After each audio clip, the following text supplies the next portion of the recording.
main futsal lah sikit kan apa. Kan main futsal, urat lari. Kat 2 minggu tak lega-lega lagi. Muhammad Azri. Waalaikumsalam. Arbok pula dah kat belakang. Siapa buah arbok di belakang? Saya buka arbok. Aduh. Alhamdulillah semua dah sihat belakang. Semua pun pakat dah beli baju raya dah. Bagus. Raya tahun ni saya tengok tadi laporan PDRM dekat dalam surat khabar ni sebelum buat live. Saya baca-baca sikit. Dijangka peningkatan kes jenayah akan meningkat pada raya tahun ni. Jadi berhati-hatilah tuan-tuan semua. Ada anak kecil jaga elok-elok. Kan orang duk cari duit lah ni. Kan rumah pun keluar kerja kunci elok-elok. Nak balik kampung kunci elok-elok. Kan nak bawa anak ke bazar tu pegang tangan. Kan suruh bini. Macam saya hari tu bini pergi beli baju dulu. And lepas tu saya pergi beli baju saya. And lepas tu seorang bawa 2 orang. Ada anak 4 kan. Saya anak 4. Dia bawa hak perempuan, saya bawa hak lelaki. And hak lelaki semua beli semua baju sama dengan saya. Beza saiz saja. Kan. Jadi senang lah kita anak-anak kecil berjalan ni kena berhati-hatilah takut sebab laporan indeks jenayah meningkat Mahathir CB, Roslan Sarah, Muhammad Azri, Syed Bok, Muhammad Taufik. Waalaikumsalam. Jadi berhati-hati tuan-tuan. Jadi makcik-makcik kita pakai barang-barang kemas pun. Raya ni dia seronok lah barang kemas lah. Tak kira lah emas tulen ke, emas Korea ke, Zulian ke.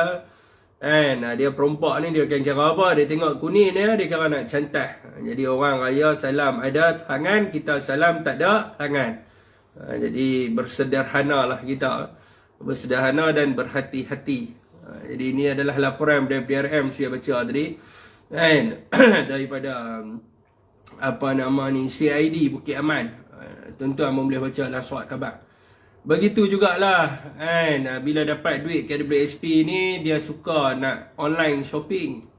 Jadi kita shopping lah dalam platform yang telah pun orang kata apa, platform yang telah disahkan lah. Macam Shopee, Lazada. Ni promote Shopee, Lazada ni bukan ada interest apa.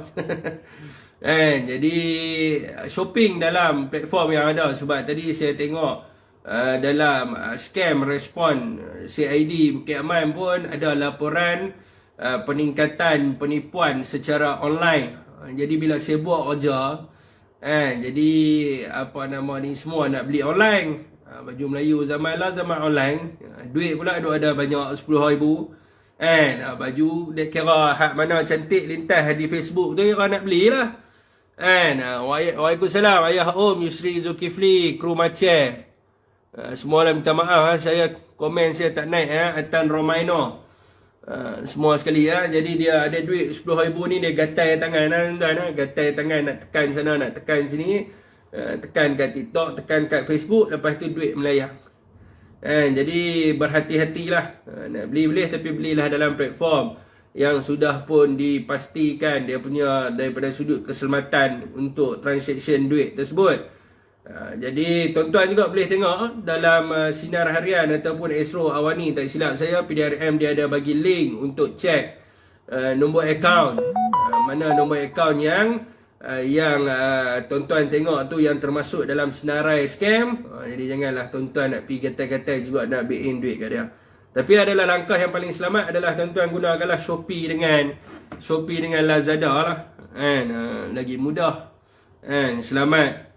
Tak perlu nak orang kata apa, tak perlu nak bersusah-susah. Normawati Mak Yusuf, Waalaikumsalam. Salim Muhammad, Waalaikumsalam. Serman Sumiza, nak baca kat sini Okay, and then Waalaikumsalam. Ada sesiapa yang memberi salam Waalaikumsalam. Okay, apa topik hari ni tuan selain daripada nasihat-nasihat tu lah. Dan juga ni satu lagi yang paling pentingnya, pengguna atas jalan raya ni kenaikan bila plus bagi tol secara percuma, maka pengguna jalan raya ni akan bertambah lah. Jadi rehat-rehatkanlah diri tu. Janganlah terlalu nak nampak kampung tu sampai memudaratkan keluarga. Jadi selalunya bila berlaku hari raya ni, orang rajin nak memotong line, masuk line kecemasan.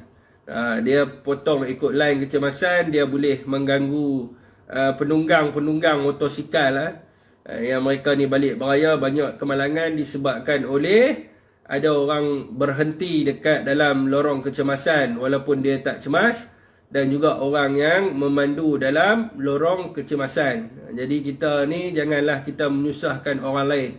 Jadi kita balik raya tu baliklah elok-elok, dan kalau rasa kita penat tu tidaklah. Jangan kita duk gagah nak speed balik kan. Sebab apa? Kampung kita tu tak lari pergi mana. Kalau rasa nak laju, naiklah flight.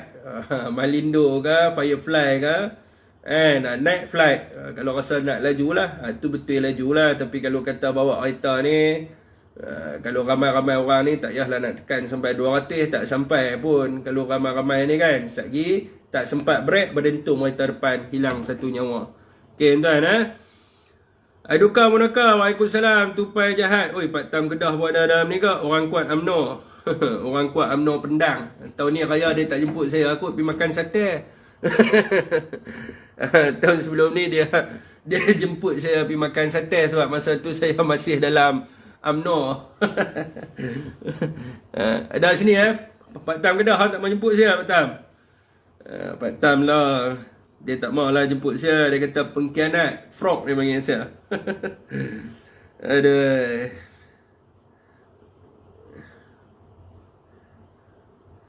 Okey, dah. Dah share Okey. Waalaikumsalam kepada sesiapa yang memberi salam. Lama tak buat live ni.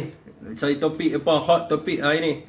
Jadi hot topik hari ni saya baca melalui saya punya ni lah, media listener, saya punya sistem saya sendiri. Hari ni hot topiknya adalah berkenaan dengan post Tengku Mahkota Johor di Instagram beliau lah. Di Instagram tuanku, minta maaf tuanku, beliau lah dah. Di Instagram tuanku yang mempersoalkan ke mana perginya ahli politik dalam kes adik Bella. Dan di dalam perkongsian tersebut juga Tengku Mahkota Johor TMJ telah pun menimbulkan persoalan, adakah beberapa rumah ini yang terlibat dalam kes mahkamah ini semua digunakan oleh pihak-pihak tertentu untuk pengubahan wang haram dan pemerdagangan manusia.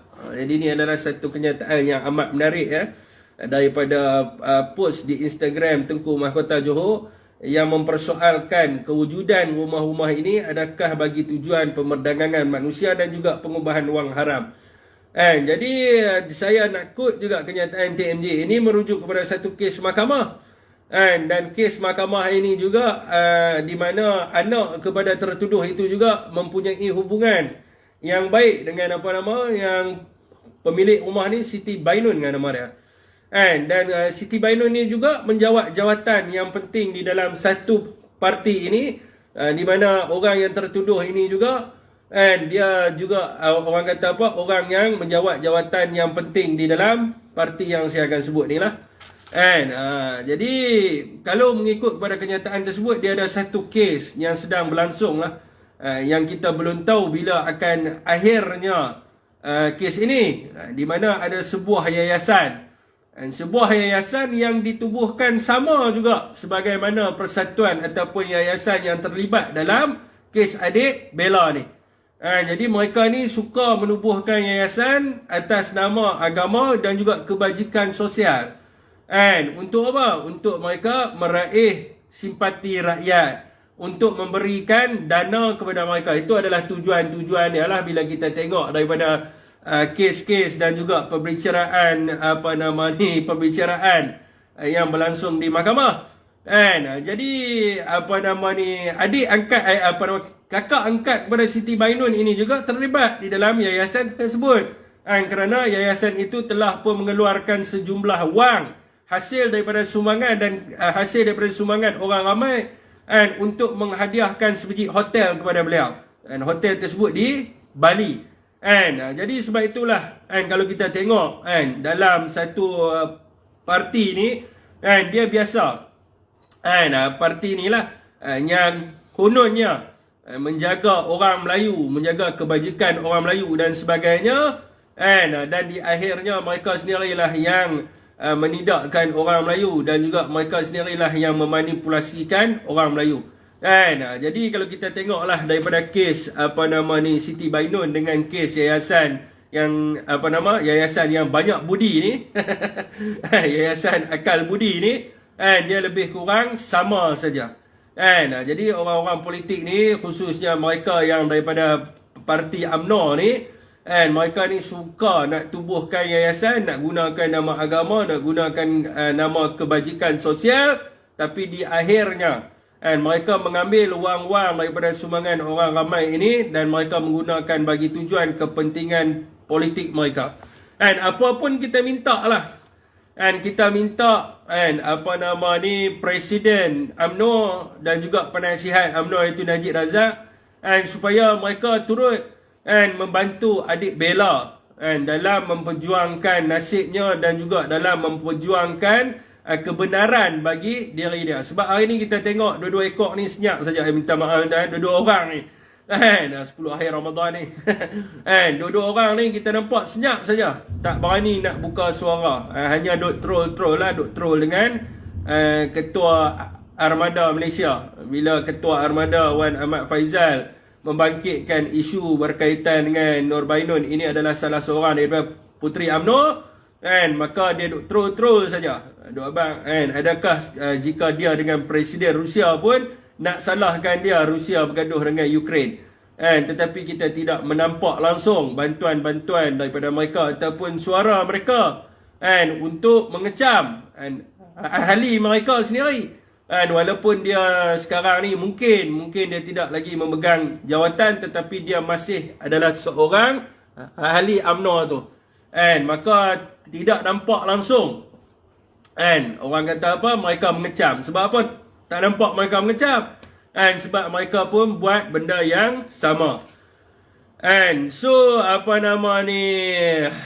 kita haraplah pihak PDRM menyiasat dengan lebih telus, sebab ada dakwaan-dakwaan dokumen yang didedahkan berkaitan dengan perdagangan manusia dan juga pengubahan wang haram. Dan hari ini kita lihat Siti Bainun ini dia cuba untuk mengugut orang ramai. Dia cuba untuk mengugut orang ramai daripada mendedahkan perkara yang lain selain daripada orang kata jenayah yang dilakukan oleh jenayah yang dilakukan ke atas adik Bella ni, maka dia mengugut orang ramai daripada mendedahkan dokumen. Dan dokumen-dokumen tersebut tuan-tuan boleh tengok di media sosial. Saya sendiri pun ada lintas lah dekat WhatsApp saya, dekat wall saya, ada orang share dalam dokumen tersebut, dan juga ada beberapa gambar yang mana pusat jagaan ini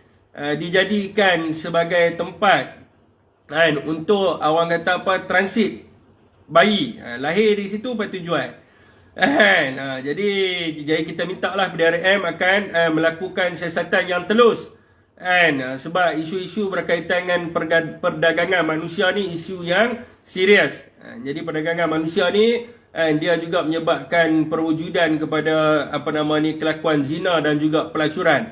Jadi dia berzina, lepas tu dapat baby, dia jual, dapat duit, lepas tu dia masih lagi hidup dalam dosa dia tu, melakukan zina dan juga pelacuran. Itu adalah salah satu daripada dosa yang besar. Dan kita harap juga perkara-perkara yang sedemikian ini akan dipandang serius oleh kepimpinan di dalam PDRM untuk menyiasat adakah benar pendedahan-pendedahan yang telah dibuat oleh beberapa individu yang mana mereka ini juga adalah salah.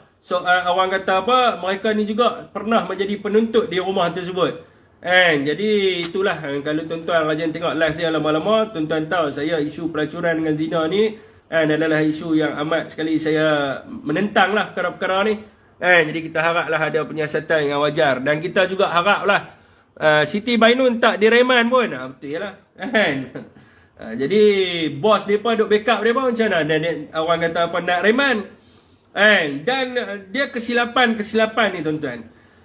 kesilapan-kesilapan yang dibuat oleh pimpinan UMNO ni, kita kena faham dalam undang-undang dia ada rujukan, dia panggil rujukan kes. Dan apa yang mereka buat sekarang ni akan menjadi rujukan rakyat di masa hadapan.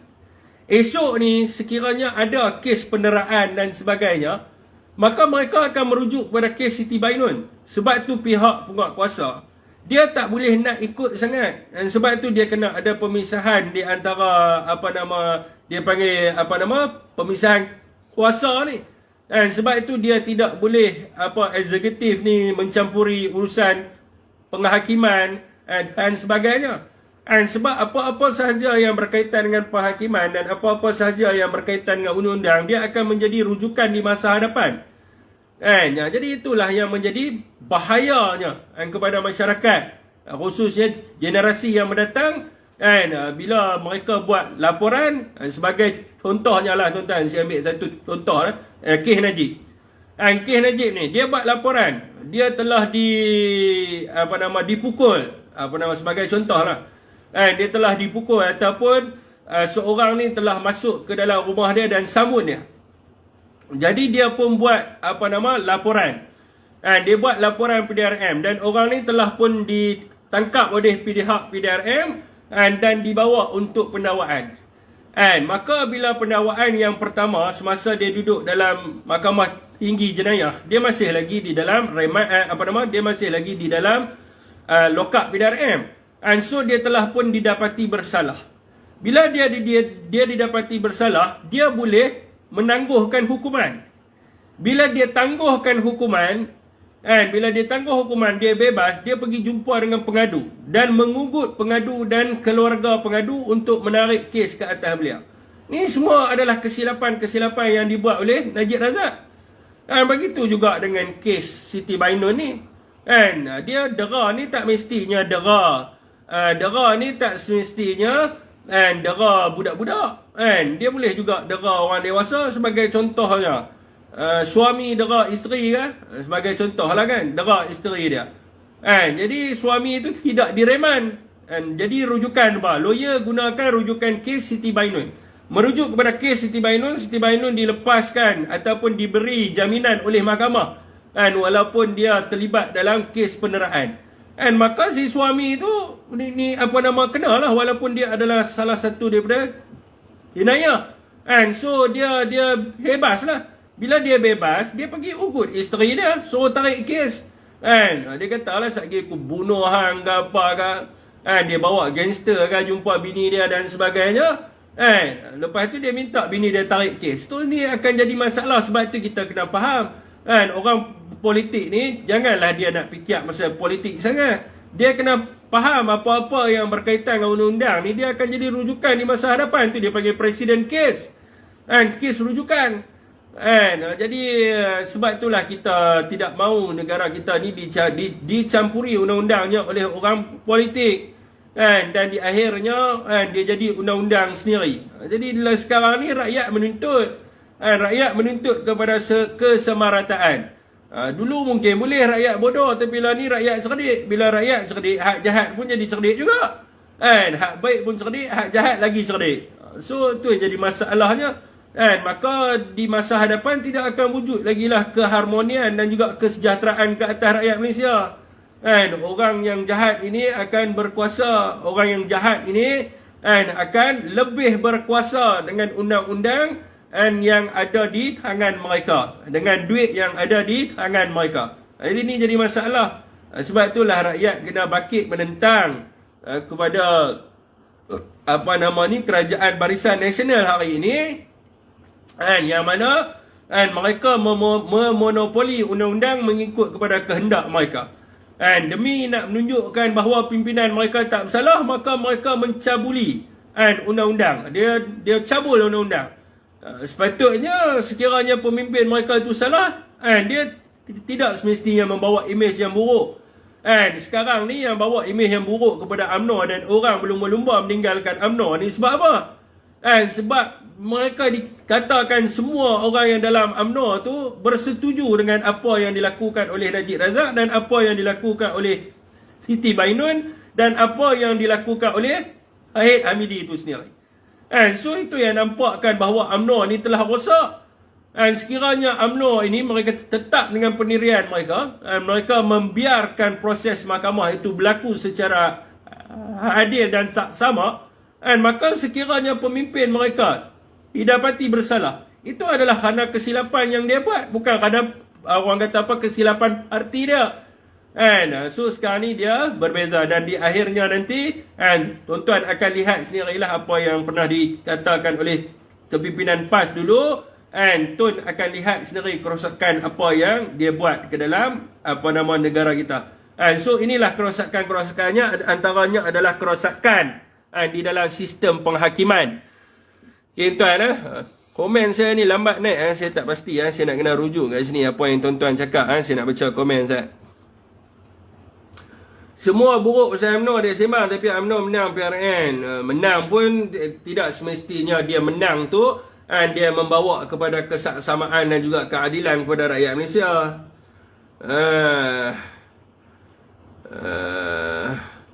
Salafi lama Ustaz Khalid.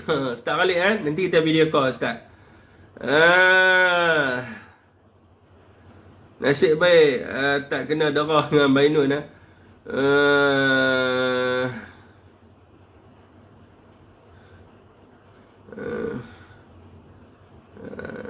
siapa?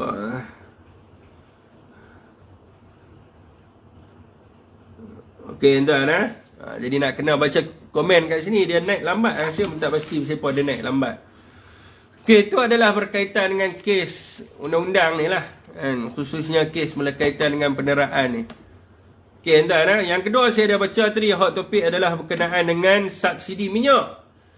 Subsidi minyak ni sebenarnya senang je kalau kerajaan nak bagi secara bersasar kepada orang yang selayaknya untuk dapat subsidi ni. Sebab apa sekarang ni kalau kita tengok mekanisme yang kita pakai untuk bagi subsidi kepada rakyat Malaysia bukan guna sistem pun. Kita tak pakai sistem pun yang nak kata nak kena buat sistem canggih-canggih, nak kena track dia ni ada berapa duit dalam akaun dia, berapa juta dalam akaun dia, tak payah. Macam sekarang ni warga asing siam dengan Singapura, macam mana kita kenal dia? Bukan dia kena isi minyak, nak kena bawa pasport pun, tak pun. Dia melalui observation. Bila kita pergi sembang dengan owner-owner kedai minyak, dia beritahu. Dia kata bukannya dia nak kena bawa pasport orang untuk dia isi minyak, tak. Dia berdasarkan observation orang yang jaga di situ. Sekiranya dia melihat nombor plate Thailand ataupun nombor plate Singapura, maka orang yang kerja di situ ataupun pengusaha stesen minyak tu wajib untuk bagi tahu kepada mereka bahawa mereka tidak boleh mengisi minyak bersubsidi, iaitu RON 95. So based on observation only. So benda ni boleh dipraktikkan pun sebenarnya, tak perlu mekanisme. Cuma sekarang ni masalahnya adalah kesungguhan untuk memberi subsidi kepada golongan yang bersasar ni tidak ada. So alasan demi alasan lah yang diberikan. Dia ingat rakyat macam dulu akan dengar, oh kita nak kena buat sistem ni. So bila mereka sebut tentang sistem yang track nombor akaun, automatik akan ada pihak tertentu yang akan lawan berkaitan dengan privacy. So bila dia orang kata apa lepas tu, dia akan juga bagi reason mengatakan bahawa perkara ini tidak dapat dilaksanakan sebab data privacy. Begitu juga semasa kerajaan Pakatan Harapan pun.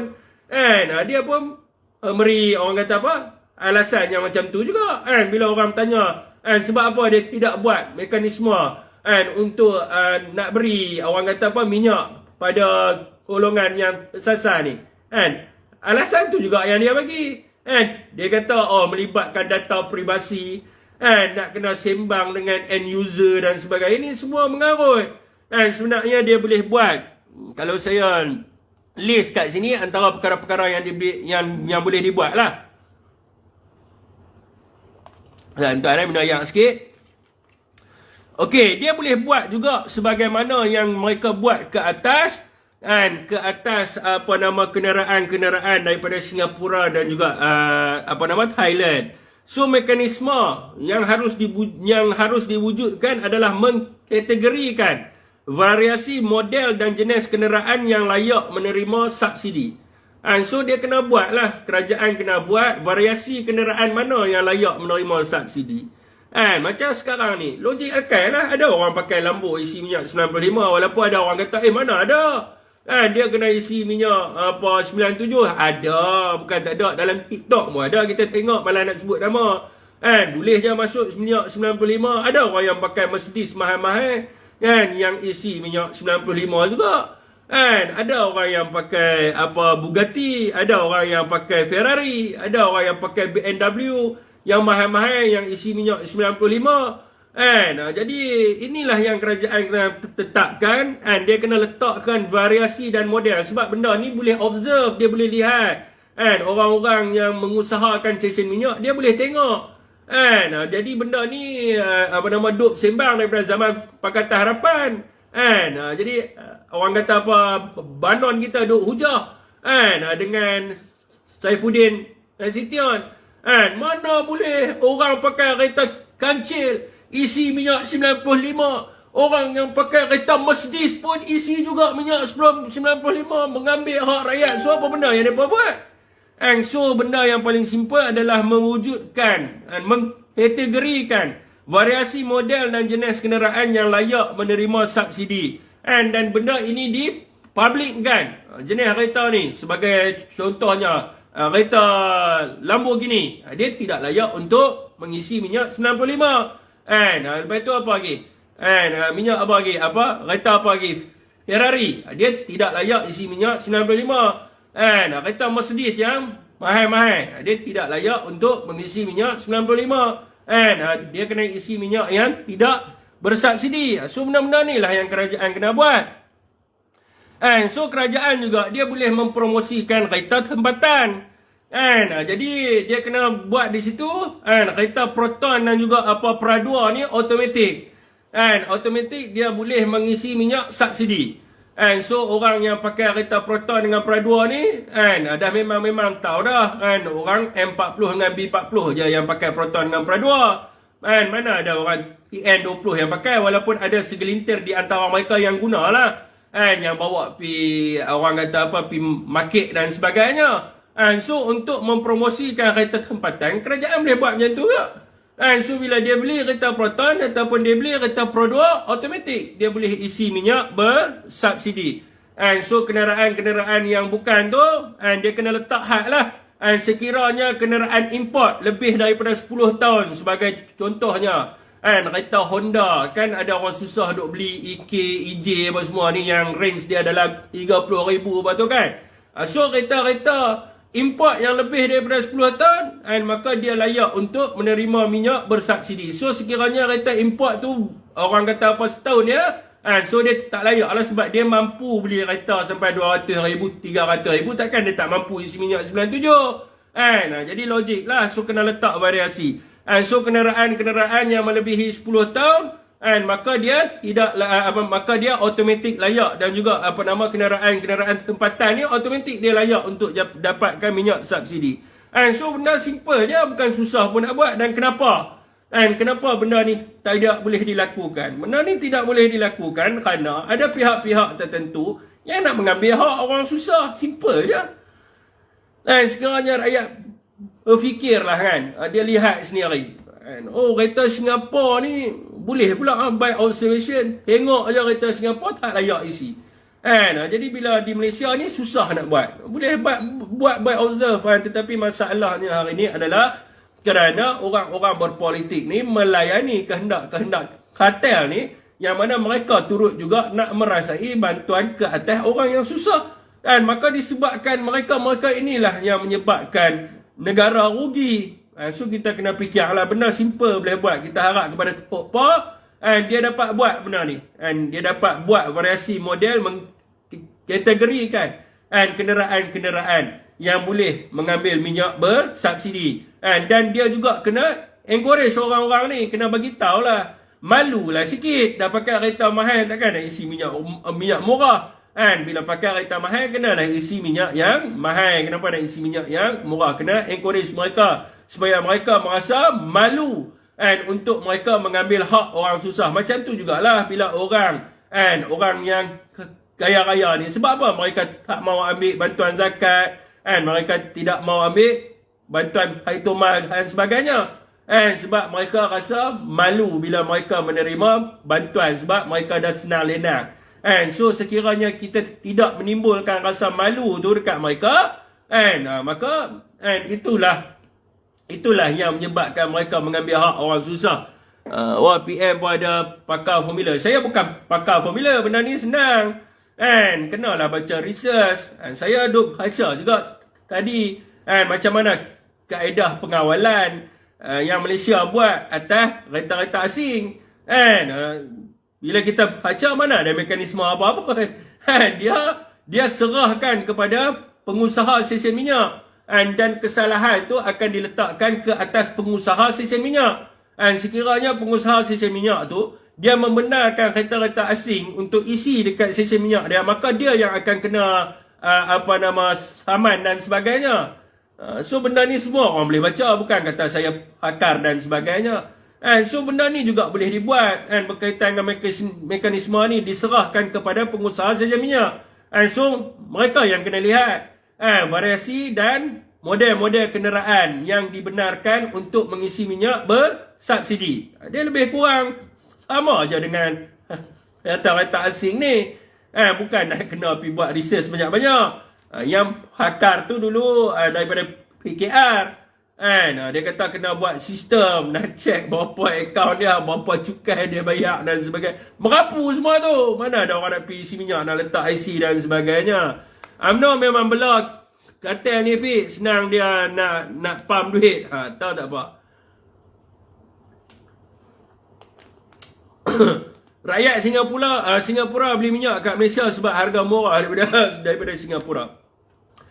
So macam mana kita letakkan kawalan tu? Observation. Based on observation. Based on pemerhatian. Jadi itulah. Okey, saya nak baca komen ni nak kena baca di sini. Komen tak naik ni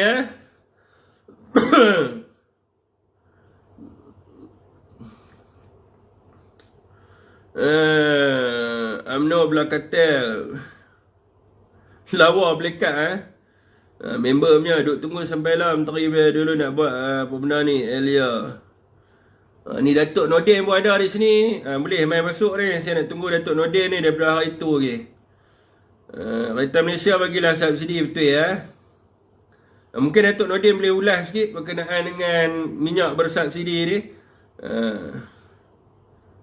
Saya BN Mustafa apa ni? Amal Hussein.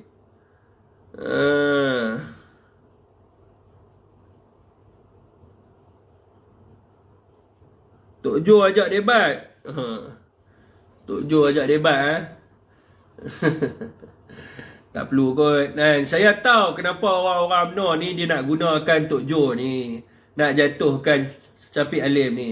Isu dia dulu tuan-tuan, masa Tok Jo sebut nama je, dia sebut nama saya. Bila saya masuk untuk bagi pendapat, budak-budak Lokman ni apa yang mereka main? Mereka kata Syafiq Alim ni kurang ajak dengan orang tua. Jadi kita malas nak layan dia lah.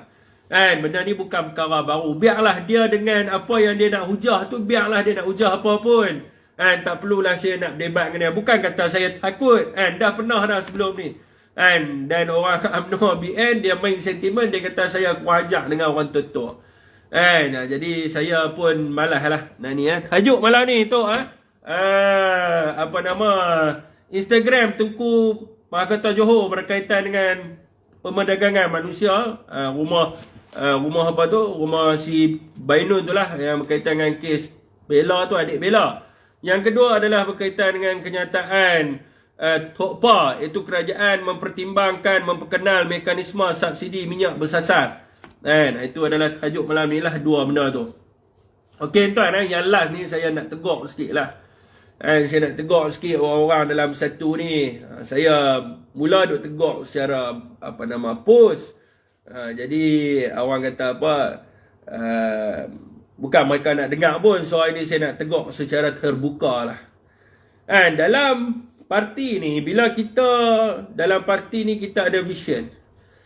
Vision kita adalah nak, orang kata apa, sebab apa kita nak tubuhkan Bersatu ni. Jadi saya nak, mungkin mereka ni dia tak minat, dan mereka ni tak minat dalam perlembagaan. Jadi mereka ni masuk parti kerana mereka rasa mungkin ada, orang kata apa, ada something yang mungkin boleh mereka dapat lah. Mungkin mereka daripada UMNO dulu mereka tidak berjawatan dan mereka tidak dapat, orang kata apa, benda-benda apa-apalah daripada PN tu sendiri. Maka bila bersatu ditubuhkan, maka mereka pun berlumba-lumba nak masuk. Bila mereka berlumba-lumba nak masuk, mereka isi borang tanpa mereka memahami perlembagaan parti itu sendiri. Itu yang jadi masalah. Sebab tu kalau saya buat live, mana-mana orang yang nak menyertai bersatu, apa yang saya bagi tahu kepada dia adalah supaya dia pergi baca perlembagaan dulu, pergi memahami dulu isi perlembagaan bersatu, dan dia kena sematkan di dalam hati dia, inilah perjuangan dia dan kenapa dia menyertai bersatu. Mungkin mereka-mereka ni dia tak baca.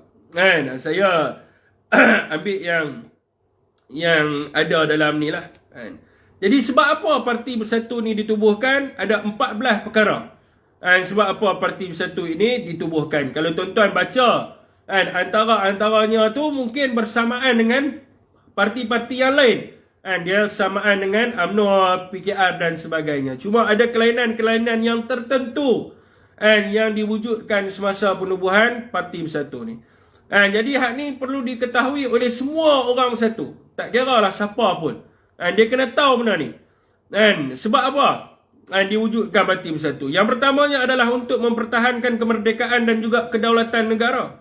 Yang keduanya adalah menegakkan Islam sebagai agama bagi persekutuan dan menghormati hak orang bukan Islam untuk menganut dan mengamalkan agama masing-masing secara aman dan harmoni. Yang ketiganya adalah menjunjung kemuliaan dan kedaulatan institusi raja berperlembagaan. Yang keempat, mempertahankan kedudukan istimewa orang Melayu dan anak negeri Sabah dan Sarawak dan hak-hak dalam perlembagaan persekutuan yang sah untuk semua kaum.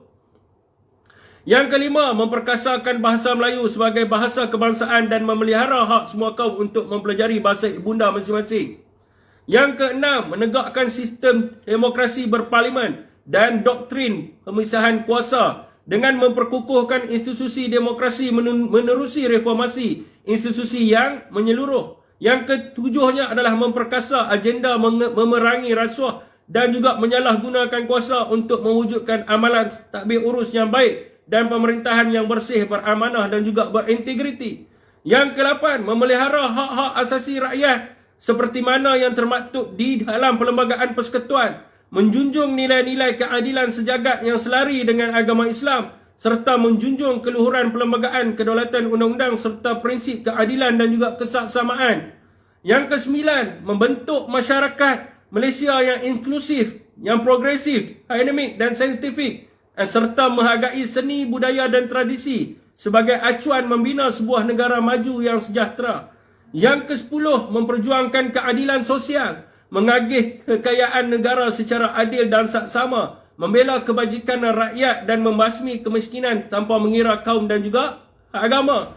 Yang ke-11, mendukung prinsip bahawa setiap rakyat berhak untuk berjaya dengan memperoleh pendidikan yang berkualiti dan sempurna, menerusi satu sistem pendidikan yang mementingkan perkembangan bakat, kreativiti, inovasi dan amalan nilai-nilai murni serta melaksanakan dasar dan inisiatif yang konsisten untuk merapatkan jurang pendidikan antara bandar dan luar bandar. Yang ke-12, memupuk perpaduan dan keharmonian antara masyarakat pelbagai kaum dan juga agama, memelihara kestabilan politik dan juga keselamatan negara, dan memacu pembangunan ekonomi yang mapan demi kepentingan rakyat dan juga negara. Yang ke-13-nya, mengamalkan prinsip-prinsip rukun negara serta mendukung perlembagaan persekutuan dan juga perlembagaan negeri-negeri. Yang ke-14, menyertai pilihan raya umum persekutuan dan negeri serta pilihan raya kecil dengan tujuan untuk menghantar wakil ke Dewan Rakyat dan Dewan Undangan Negeri bagi membentuk kerajaan persekutuan dan negeri. So ini adalah sebab tertubuhnya bersatu. Ini yang mereka kena faham. Nak mengubah sistem politik negara kita ke arah objektif yang kita kehendakkan melalui perlembagaan parti kita. So ini adalah satu perjuangan yang besar demi nusa bangsa dan juga negara. Jadi bila kita nak berkorban untuk mencapai objektif apa yang ada dalam perlembagaan parti kita, maka kita perlu bersama-sama. Dia perlu saksama. Bukan nak menjatuhkan di antara sesama kita. Kan? Tapi apa yang kita lihat hari ini? Kan? Apa yang kita lihat hari ini adalah adanya agenda dan adanya pakatan yang secara tiba-tiba. Kan? Secara tiba-tiba nak menyalahkan orang itu, nak menyalahkan orang ini dan sebagainya. Jadi benda-benda ni adalah satu benda yang tidak baik. Hari ini rakyat boleh melihat dan orang-orang kita sendiri pun boleh melihat apa yang berlaku kerosakan di dalam UMNO itu sendiri sebab apa?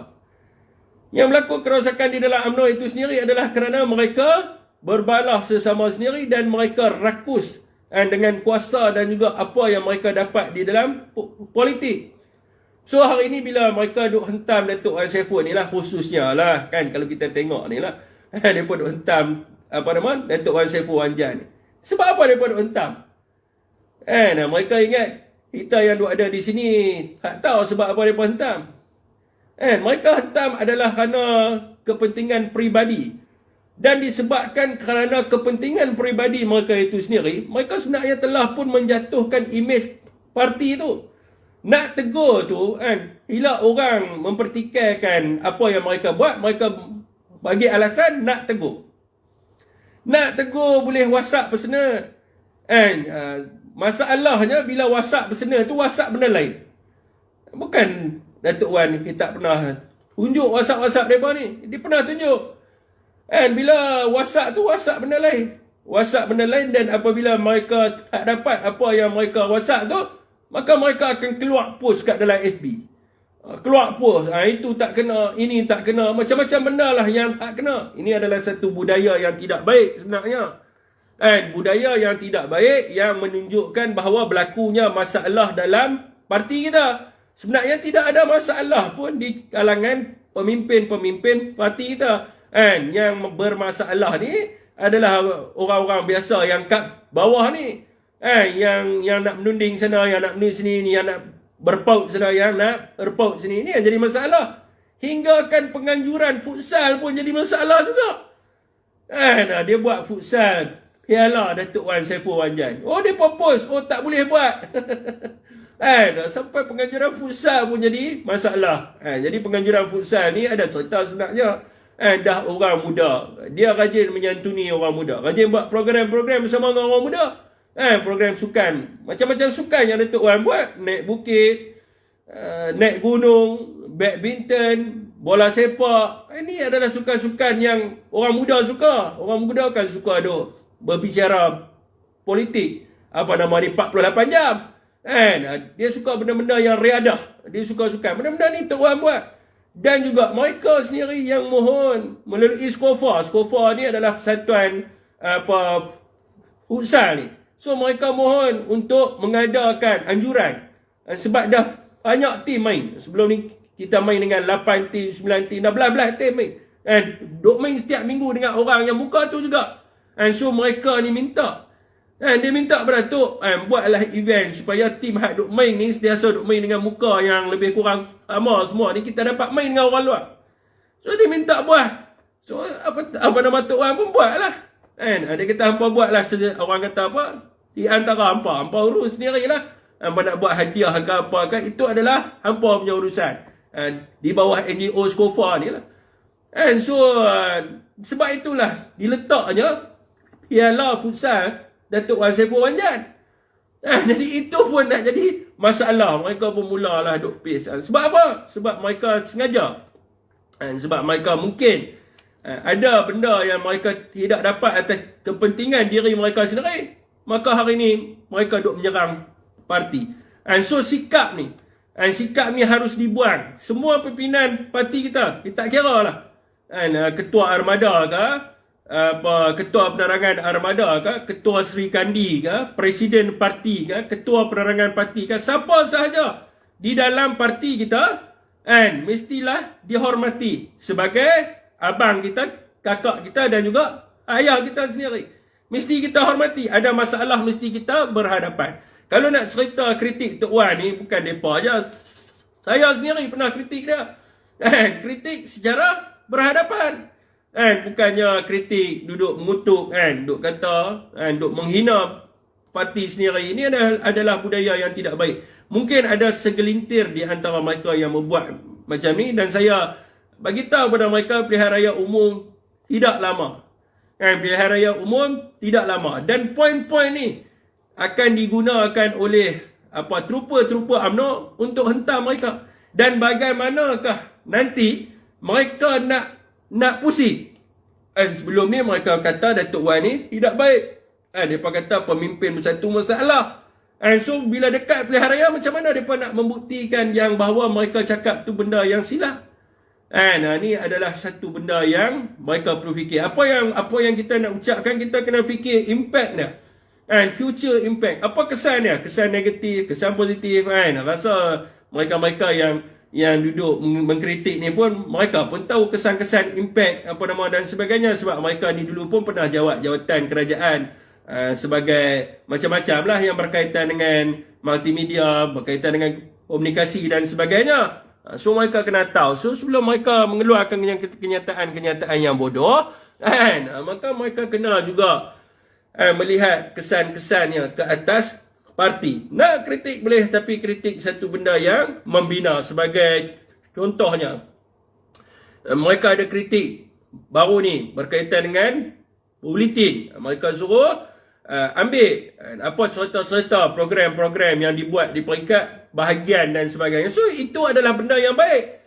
Itu adalah kritik, orang kata kritikan yang bagus. Cuma dia punya ayat dia yang bawah tu lah yang agak pelik sikit. Bila dia kata, bila dia dah kritik tu, kritikan yang membina, yang positif. Bawah tu dia lapik dengan perkara yang negatif. Ni yang masalahnya tu. Ni yang masalahnya. Dia nak tunjuk juga, dia kritik tu benda yang betul dah tu. Ada nampak lah sikit lah betul. Bukannya kata tak nampak langsung. Dia kritik tu ada nampak membina sikit. Tapi yang bawah tu dia nak sulam juga. Nak bagi nampak kesan dan imej buruk kepada parti dan sebagainya. Dan apa yang saya nak ceritakan kepada mereka-mereka ni semua, saya nak bagi tahu, 5 tahun dahulu belum ada media sosial. 5 tahun dulu belum ada media sosial, belum ada ni, live-live ni semua belum ada lagi. 5 tahun dulu lah, 5 tahun, 6 tahun yang dulu. So apakah peranan ketua penerangan di dalam perlembagaan tu? Sebelum ada media-media sosial ni semua yang dia perlu sebut tentang engagement dan sebagainya. Bila sebut tentang ketua penerangan ni, dia bukan ketua penerangan pusat saja, dia melibatkan semua bahagian, cawangan, negeri dan sebagainya. Yang pusat ni dia monitor yang bawah ni. So dia kena bergerak seiring sejalan. Barulah pergerakan itu nampak dan sebagainya. Jadi sebab itulah saya keluar satu, orang kata kenyataan berkaitan dengan mendaki gunung. Nak mendaki gunung ni, dia kena, bukan kita cerita tentang gunung-gunung yang renek-renek ni, kita cerita tentang gunung-gunung yang orang kata tinggi di dunia. Nak daki ni kena daki secara berkumpulan, bukan boleh pergi seorang-seorang. Bukan boleh pergi seorang-seorang. Dan apa yang saya nampak mereka ni, mereka duduk dalam sekumpulan yang kecil yang seolah-olah mereka ni semua mereka yang betul, orang lain tak betul. Dan apa yang mereka cakap tu sebenarnya, mereka duduk kritik tu, saya nak bagi tahu, saya dalam bidang computer science dan saya grad dekat Universiti Malaya, bukannya grad cikai-cikai. Saya dalam com science saya grad 3.76.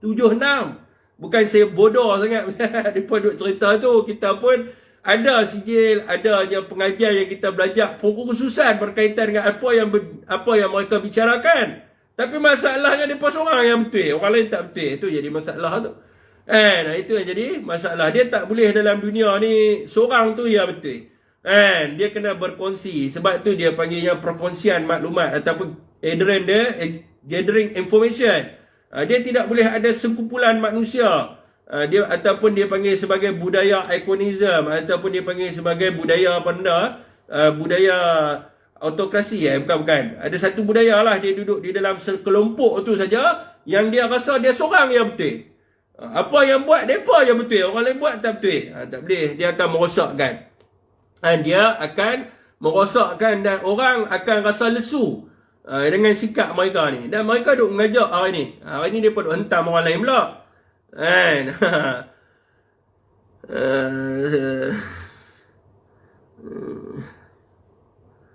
Saya baca komen tak naik. Okey tuan, siapa nak masuk visi dengan saya boleh masuk visi dengan saya.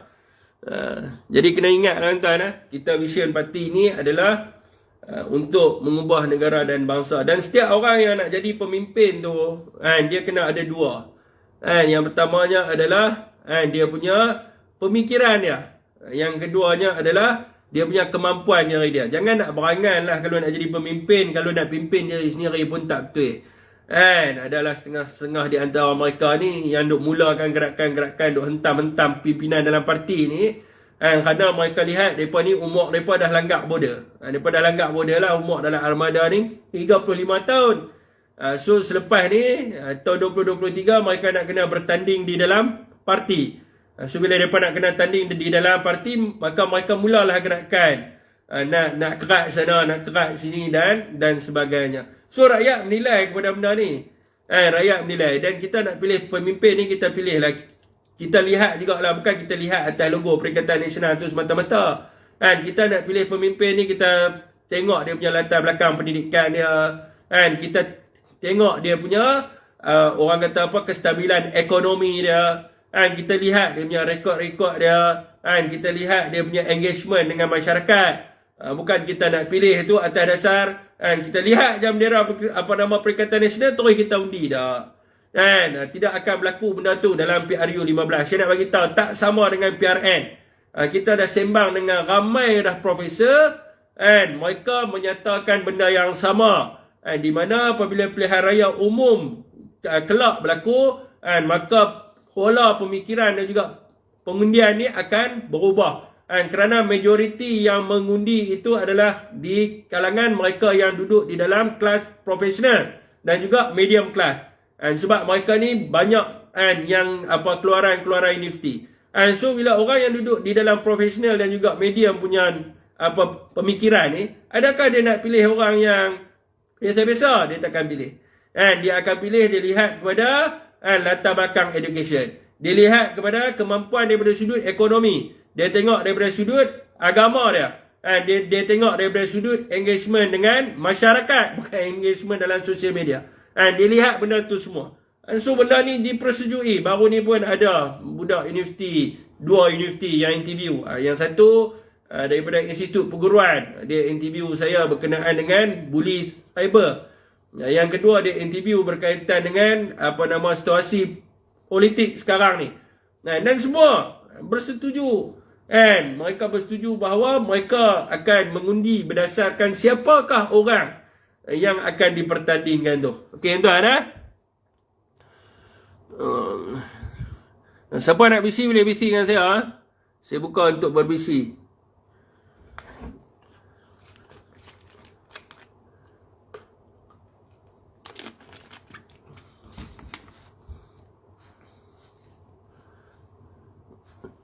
Kalau ada orang nak isi, kita boleh hamatkan live lah sekarang ni. Ni pun dah masuk 1 jam lah cukup. 1 jam lah lepas rindu. Orang kata cukup lah 1 jam lepas rindu. Kalau PM gabung dengan PH, siapa jadi PM Fik? PM bergabung. Ni isu yang paling hot juga ni. Antara isu yang dibahaskan, PM bergabung dengan PH. Di dalam Clubhouse pun mereka duk bincang juga berkaitan dengan khemah besar dan sebagainya. Isu utama dalam negara kita ni adalah isu nak pilih Perdana Menteri ya. Dia tak kisahlah Pakatan Harapan ke, Barisan Nasional ke. Jadi mereka ni ada isu nak pilih Perdana Menteri. Kalau kata Barisan Nasional lagi banyak. Barisan Nasional hari ni ketua penerangan Barisan Nasional mungkin akan dipecat. Sebab apa? Sebab dia duduk, orang kata duduk mempromosikan majlis-majlis Perdana Menteri. So Presiden parti rasa macam dia ni dilupakan. So dia nak pecat tu ketua penerangan, nak gantikan dengan Samsul Anwar Nasara. Sebab apa? Sebab apa perkara ni berlaku? Kerana nak rebut jadi Perdana Menteri. Di dalam UMNO Barisan Nasional ni yang nak jadi Perdana Menteri dia, Ismail Sabri ada hajat nak jadi Perdana Menteri. Tengku Razali ada hajat jadi Perdana Menteri. Zahid Hamidi ada hajat jadi Perdana Menteri. Najib Razak pun ada hajat nak jadi Perdana Menteri. Semua ada hajat nak jadi Perdana Menteri. So dia jadi bercelaru. Bila bercelaru sekali dengan rakyat sendiri pun akan jadi bercelaru. Dia macam tu juga sebelah sini pun banyak juga And kalau ditanyakan dekat Perikatan Nasional, and of course nak naikkan Tan Sri Muhyiddin Yassin sebagai Perdana Menteri. Nak habiskan sebab dia dah buat banyak 18 bulan, habiskan. Dan sekiranya tanya kepada PAS, orang PAS pun nak jadikan Tok Guru Hadi Awang sebagai Perdana Menteri. Mungkin selepas ini, selepas Tan Sri Muhyiddin Yassin. Kan? Jadi kalau tanya orang Pakatan Harapan, mereka nak Anwar Ibrahim. Kalau tanya orang Pejuang, mereka nak Tun Dr. Mahathir dan sebagainya. So masalah daripada negara kita ni, masalah utama dia nak pilih Perdana Menteri, masalah dia adalah kerana nak kuasa. Kerana nak mempertahankan kuasa. So semua nak bergaduh benda yang macam tu semualah. Siapa nak menjadi Perdana Menteri. So apa orang kata apa dia punya penyelesaian dia cukup mudah. Penyelesaian dia adalah sekiranya nak diwujudkan lah. Saya rasa kalau tanya saya sendiri tuan-tuan, tak perlu pun bergabung. Perikatan Nasional dia bertanding secara orang kata apa, Perikatan Nasional. Sebab apa? Bila berlakunya pilihan raya umum, dia berbeza dengan pilihan raya negeri. Bila berlaku pilihan raya umum, semua orang akan balik mengundi. Semua orang akan balik mengundi. Sebab apa? Sebab rakan-rakan dia semua mengundi. Dia malulah bila dia tak mengundi. Sebab rakan dia akan tanya, "Oh, hang tak mengundi ya?" Itu yang pertama. Yang keduanya sebab dia nak balik kampung dia. So semua orang akan balik mengundi. Dan orang kata apa? Merujuk pada pengkajian yang dibuat oleh pihak-pihak universiti, undi kepada Perikatan Nasional ni meningkat. So lebih baiklah Perikatan Nasional ni dia stand, dia pergi sendiri dia. Itu adalah benda yang lebih baik. Dan Pakatan Harapan dia pergi sendiri dia. Dan juga Barisan Nasional pergi sendiri dia. Selepas itu, sekiranya tidak ada parti yang mampu untuk membentuk kerajaan, maka bentuklah kerajaan mengikut macam yang ada sekarang ni. Ada MOU-nya, ada orang kata apa, CSA-nya dan sebagainya. Sebab benda ni lebih baik. Sebab apa? Apabila tidak ada satu parti yang prominent dalam negara kita, maka nasib rakyat akan terbela. Yang jadi masalah sekarang ni adalah apabila ada satu parti yang prominent dan mereka menguasai semua. Dia kuasai daripada sudut ekonominya, dia kuasai daripada sudut undang-undangnya. Sebab itulah wujudnya kartel. Sebab itu wujudnya pembahagian ekonomi ni untuk mereka saja. Bukan untuk rakyat. Sebab itu adanya dulu, sekiranya kita melihat orang kata apa, Barisan Nasional punya pemerintahan, mereka punya ketua cawangan mereka mewah, mereka punya ketua bahagian mereka mewah, mereka punya ketua pemuda mereka mewah, mereka punya ketua wanita mereka mewah, semuanya mewah di belakang. Sebab apa? Sebab mereka hanya kongsi di kalangan mereka saja. So bila ada orang kata apa, penubuhan kerajaan yang mengikut MOU ataupun CSA dan sebagainya, maka akan berlakunya emak dan imbang. So mereka akan rasa takut untuk mengambil hak rakyat. Sebab apa? Sebab sentiasa adanya pihak yang memarti. So bila UMNO yang ambil, maka orang Perikatan Nasional akan buat laporan. Bila orang Perikatan Nasional yang ambil, mungkin orang BN yang akan buat laporan. So itu adalah lebih baik untuk rakyat Malaysia. So semua MP-MP ni akan berlumba untuk menunjuk bahawa mereka lah yang menjaga rakyat. Macam sekarang ni. Sebab itu sekarang ni semua MP balik ke kawasan masing-masing. Bila mai bulan puasa semua nak buat agih ni. Sebab apa? Benda ni tak pernah berlaku pun 60 tahun dulu. Sebab apa? Sebab mereka nak menunjukkan yang mereka kerja. Mereka nak menunjukkan yang mereka ni duduk dengan rakyat. Dan semua berlumba-lumba. Sebab apa? Bila berlakunya CSA, bila berlakunya MOU, maka semua ni ada duit. Orang Perikatan Nasional ada duit, orang Barisan Nasional ada duit yang lebih, orang Pakatan Harapan ada duit melalui MOU. So semua berlumba-lumba nak menunjukkan mereka buat kerja untuk tempat mereka. So yang bagusnya adalah rakyat. Rakyat yang mendapat nikmat itu semua. Rakyat yang mendapat kelebihan itu semua. So benda ni tidak pernah berlaku 60 tahun dulu, dia tak pernah berlaku. Sebab apa? Sebab adanya sistem kerajaan dominan. So bila mereka dominan, maka itulah yang keluarnya kenyataan. rakyat pergi duduk dekat bulan, kan, rakyat pergi masak sendiri, rakyat makan kangkung, sebab mereka merasakan bahawa mereka sebuah parti yang dominan. Mereka merasakan mereka sebuah parti yang takkan jatuh. Mereka boleh buat. Mereka boleh guna undang-undang. Mereka boleh guna SPR. Mereka boleh guna apa aja. Untuk beli rakyat. Untuk menidakkan hak rakyat. So, itulah yang berlaku 60 tahun dulu. So, lebih baik itu. Kalau tuan-tuan hanya pendapat apa peribadi, lebih baik itu. Pakatan Harapan pergi solo dia. Perikatan Nasional pergi solo. Barisan Nasional pergi bersendiri. Sebab Barisan Nasional tidak akan menang majoriti. Ini kita boleh yakin, tuan-tuan. Mereka tidak akan menang secara majoriti. Okey, tuan-tuan. Setakat tu saja untuk malam ni. Wabillahi taufiq wa hidayah. Assalamualaikum warahmatullahi wabarakatuh.